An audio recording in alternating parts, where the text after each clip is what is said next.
This project is about growing food, but this project is much more than just food. This is about growing community. It's about growing humanity. It's about growing ourselves.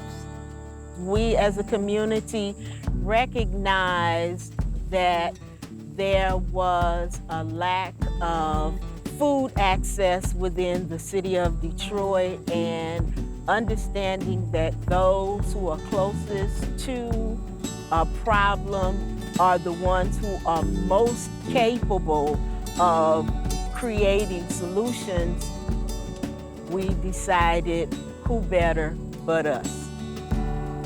Food security at the most basic level is people not being hungry, people having enough food in their bellies.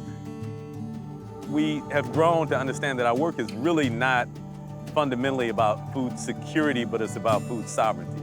The reason that people are food insecure is because of systems of oppression that have stripped them of the power to define the system that provides their food. The most important thing, of course, is this access to fresh food, access to our own produce. But I mean, the big piece there is access to land, right? And making sure that Black people can be on land and not be afraid of the city selling it out from under them and taking all their crops because they, sold it to a developer, which has happened more times than I think we'd like to admit. Development in urban centers has always been a big part of the Black land struggle. Development ran a highway through a lot of areas where people were growing their own food in their backyards and decimated some of those communities. Come out here to see the work because it's amazing. This is 7.5 acres, and when I tell people that I work at a farm that's in the city of this size, they're really surprised. They're wondering, we're 7.5 acres of farmland sitting in the city, and are there animals there?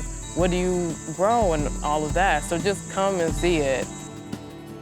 We've had a lot of success here in Detroit, trying to make sure that the land that's here is available to us because we are the people that are here trying to do the best possible thing with it.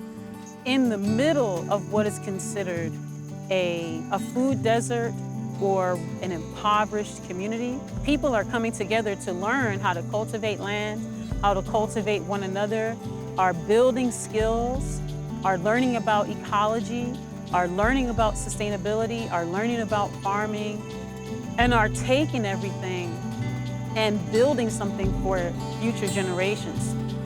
What agriculture looks like for people of African descent. All too often, our first introduction to our relationship to agriculture is always from a lens of oppression.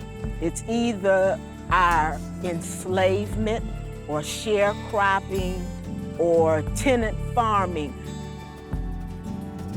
Many times our stories are told from a point of powerlessness or us not having agency.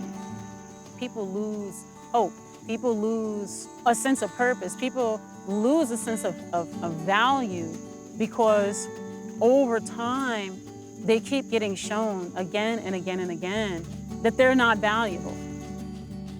Our ancestors for 400 years were putting their blood, sweat, and tears in the land, involuntarily in most instances.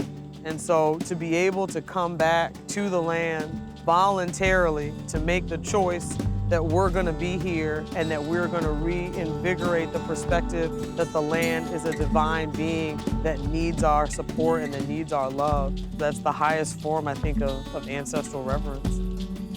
Agriculture specifically has been so corrupted is because we are so removed from our environment. We're so removed from the farmers who are growing. We're so removed from what it takes to grow food.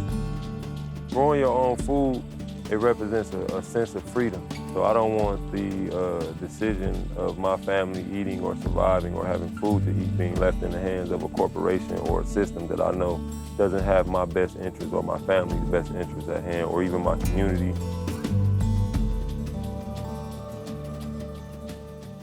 And the more we attune ourselves to the environment around us that we've been taught that we're separate from is a huge part of how we heal ourselves, you know, within this toxic system that we're fighting against.